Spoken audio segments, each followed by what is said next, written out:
दोस्तों एक बहुत ही बड़ी खबर आ रही है। दो दोस्त जिनकी दोस्ती अब दुश्मनी में बदल गई है। पाकिस्तान और ईरान की बात कर रहे हैं। कल ही हमने आपको बताया था कि कैसे ईरान के द्वारा बुधवार को पाकिस्तान पर एयर स्ट्राइक की जाती है।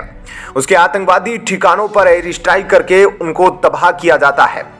जैश अल अदल के 2 ठिकानों को नस्तो नाबूद कर दिया जाता है और आज उसके एक दिन बाद पाकिस्तान ने बदला ले लिया है। जी हां, पाकिस्तान ने पलटवार कर दिया है। पाकिस्तान ने ईरान में ताबड़तोड़ हमले किए हैं और पाकिस्तान ने दावा किया है कि उसने एयर स्ट्राइक की है। यानी कि बहुत बड़ी खबर आ रही है पाकिस्तान से। पाकिस्तान की मीडिया रिपोर्ट के मुताबिक पाकिस्तान ने ईरान के कई आतंकी ठिकानों पर हमला करके उन्हें तबाह कर दिया है।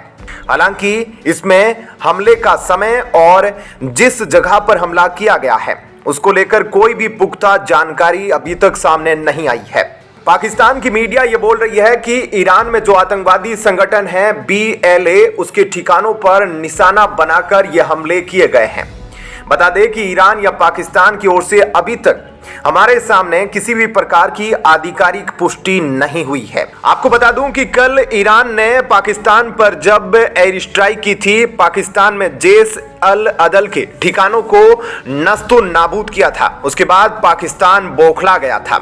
पाकिस्तान की ओर से इस हमले की कड़ी निंदा की गई थी और इसे अपनी संप्रभुता का उल्लंघन बताया था। पाकिस्तान के विदेश मंत्रालय की ओर से कहा गया था कि ईरान को इसके गंभीर परिणाम भुगतने होंगे और कुछ ऐसा ही हुआ है। पाकिस्तान ने बदला लिया है, ऐसी मीडिया रिपोर्ट्स दावा कर रही है।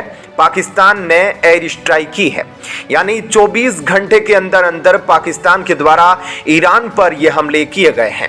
आपको बता दूं कि पाकिस्तान के द्वारा यह कहा गया था कि दोनों देशों के बीच बातचीत और कई अन्य ऐसे कारण हैं जिसकी मदद से इस मुद्दे को सुलझाया जा सकता था। आतंकवाद किसी भी क्षेत्र के लिए हानिकारक है और उसे सम्मिलित तरीके से मिटाया जा सकता था, लेकिन ईरान ने गुपचुप तरीके से यह जो कार्रवाई की है यह पूरी तरीके से उसके क्षेत्र का उल्लंघन है और ईरान को इसके गंभीर परिणाम भुगतने होंगे। जिसके बाद हमलों से चिंतित पाकिस्तान ने इसे गंभीरता से लिया था और तत्काल ईरानी राजदूत को तलब कर कड़ा विरोध भी जताया था। पाकिस्तान विदेश मंत्रालय ने कहा था कि पूरा विश्व इस समय आतंकवाद की समस्या से जूझ रहा है। इस खतरे से मिलकर निपटा जा सकता है। ईरान की एकतरफा कार्रवाई से दोनों देशों के बीच रिश्तों में खटास आएगी।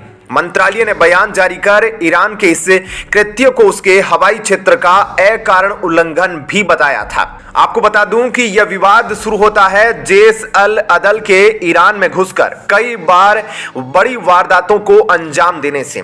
हाल ही के अंदर इसने ईरान में पुलिस चौकी पर हमला किया था जिसमें उसके कई जवान शहीद हो गए थे, जिसके बाद दोनों देशों के बीच खटास हो गई थी। ईरान ने कई बार पाकिस्तान के सामने इस बात को लेकर विरोध भी जताया था, लेकिन पाकिस्तान अपनी मंशा से टस से मस नहीं हुआ और आरोप उस पर यह भी लगा कि उसकी सेना इन आतंकियों को सपोर्ट कर रही है।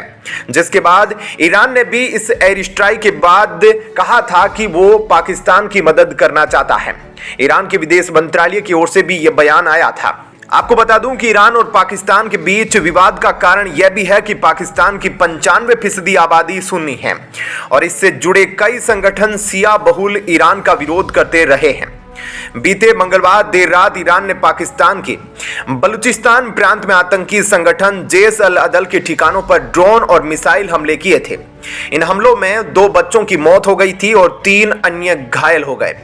इन हमलों से पाकिस्तान हैरान है। जैश अल अदल सुन्नी आतंकवादी समूह है जो मुख्यतः पाकिस्तान से अपनी गतिविधियों को अंजाम देता है, जिसके बाद यह मामला अब लगातार बढ़ता जा रहा है। आपको क्या लगता है, क्या ईरान और पाकिस्तान के बीच यह विवाद किसी जंग का रूप ले सकता है? कमेंट सेक्शन में अपनी राय जरूर बताइएगा।